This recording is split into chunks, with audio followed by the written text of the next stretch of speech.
y Chile acudió a las urnas el domingo. Lo veremos con nuestro invitado del día.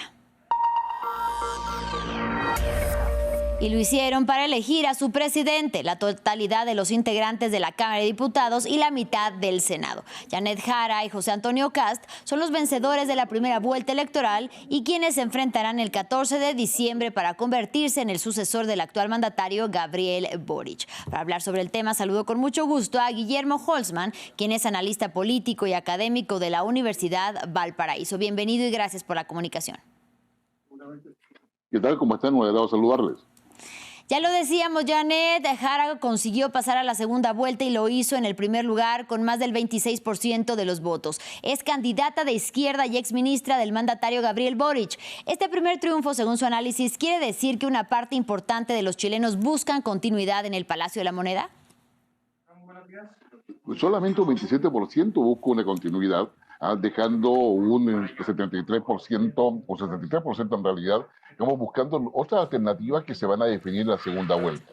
Janet Jara, que es del Partido Comunista, de los 14 años, representa a toda la izquierda chilena, y ella obtiene un 27%, mucho menos de lo que su propio comando esperaba en esta primera jornada. Ellos esperaban un 35%. Lo propio pasa con la derecha, o con José Antonio Kast, un conservador no globalista, que en definitiva le queda la responsabilidad de representar a toda una derecha que fue dividida a estos comicios, y donde efectivamente él tiene la responsabilidad de tratar de generar una plataforma única para competir con Janet Jara. Esto significa que en esta segunda vuelta habrá una polarización evidente en la estrategia de campaña, particularmente de Jara, y también la respuesta que probablemente va a dar José Antonio Kast. Y con poca diferencia, es decir, con más del 24% de los votos, se colocó en segundo lugar José Antonio Kast, 3 veces candidato a la presidencia y quien perdió en los comicios del 2021 contra Gabriel Boric. Dicho esto, ¿qué continúa siendo atractiva la figura de Kast para el electorado chileno? Estamos hablando de un ultraderechista. Yo creo que hay dos temas que finalmente son los que han cooptado toda la estrategia de campaña, que son el tema de seguridad y economía, temas que José Antonio Kast coloca sobre la mesa de manera concreta en términos de poder asegurar, incluso ofreciendo un gobierno de emergencia a raíz de lo mal que está la economía chilena, en términos de que la plata de los bolsillos de los ciudadanos no es la que se esperaba. El tema de inseguridad, que proviene no solamente de un aumento de la violencia, de los delitos, sino que también una inmigración irregular que ha afectado no solamente las condiciones de seguridad, sino que también la economía del país. Esos elementos pasan a ser fundamentales y están en la primera prioridad dentro de las preocupaciones ciudadanas, y eso hace que de alguna forma Kast mantenga una votación que le permite ir a segunda vuelta. No obstante que habían otras propuestas como la de Matei, que es la derecha tradicional, que finalmente no logran convencer al electorado. Y la sorpresa de la jornada electoral la dio Franco Parisi con más del 19% de los votos. ¿Qué considera que dio que le obtuviera este resultado y cómo cree que influirá en la segunda vuelta este tercer lugar? A ver, Franco Parisi es un economista que es en segunda oportunidad que es candidato presidencial. Su candidatura anterior, hace 4 años atrás, la hizo totalmente en forma telemática desde Estados Unidos. Hoy día está presente. Fundó un partido que se diluyó rápidamente con los diputados que tenían en el Congreso. Todos renunciaron a ese partido. Sin embargo, hoy día saca 14 diputados y fortalece su partido.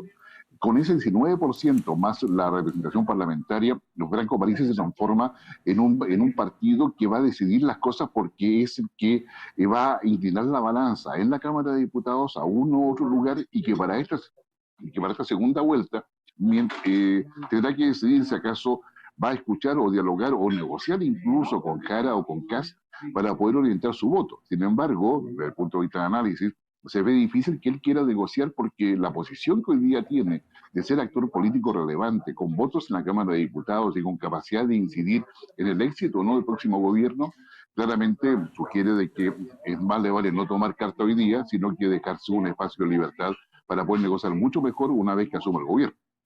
Ahora, el cuarto y quinto lugar lo ocupan el también ultraderechista Johannes Kaiser y la de derecha, más bien conservadora y moderada. Estamos hablando de Evelyn Matei. Ellos ya han expresado su apoyo a José Antonio Kast. ¿Esto complica de alguna manera la carrera de Jara de cara a la segunda vuelta electoral el 14 de diciembre?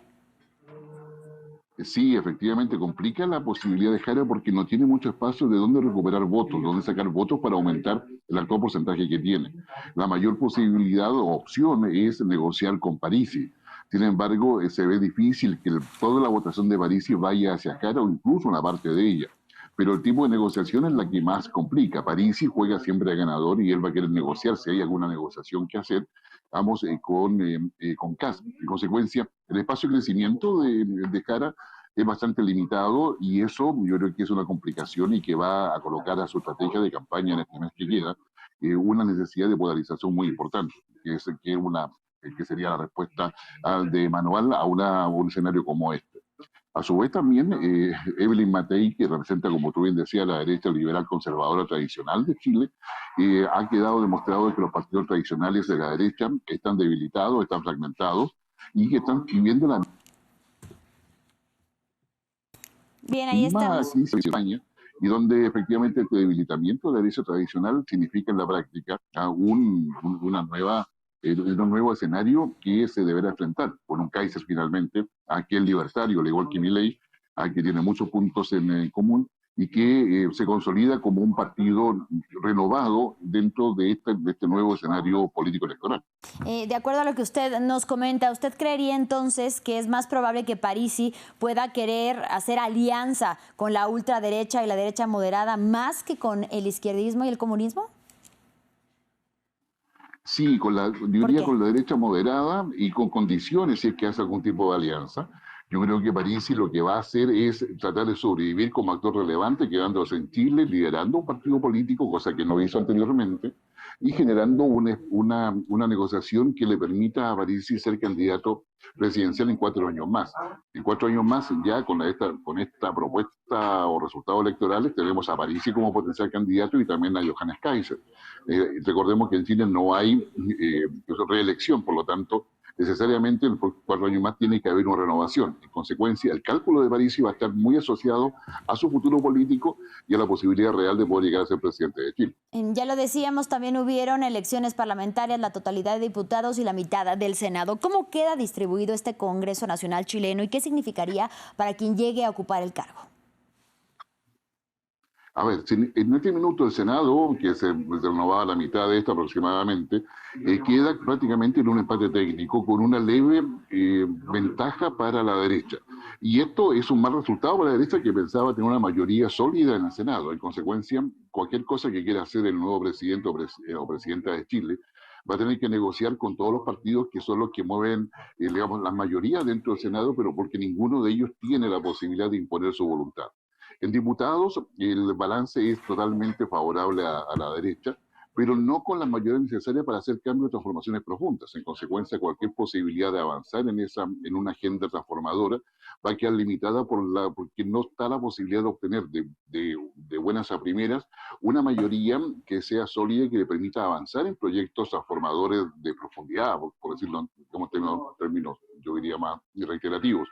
Y en esa perspectiva, el Congreso en la práctica se va a transformar en un contrapeso natural al poder del presidente, pero también en un desafío, yo diría, cada vez mayor en términos de cómo negociar con un parlamento donde quienes representan a los partidos políticos, muchos de esos, desde la izquierda hasta la derecha, son bastante díscolos y personalistas autorreferentes y que no se alinean con las órdenes de partidos, sino que con los propios intereses que ellos tienen, sean políticos o personales. Entonces, el esquema de diálogo y negociación sigue tan complejo como tenemos hasta ahora, pero yo iría con la fortaleza de una segunda vuelta que puede ser muy decisiva para poder imponer una figura presidencial con un proyecto que va a tener mayor apoyo transversal en todo caso. Ahí está entonces el análisis del profesor. Estamos hablando con Guillermo Holzman. Le agradecemos mucho por platicar acerca de estas elecciones que tendrán su segunda vuelta el 14 de diciembre. Gracias y hasta la próxima. Hasta la próxima. Buena semana. Gracias. Y gracias a ustedes por su compañía. En breve tenemos más información aquí en France 24. Quédense con nosotros.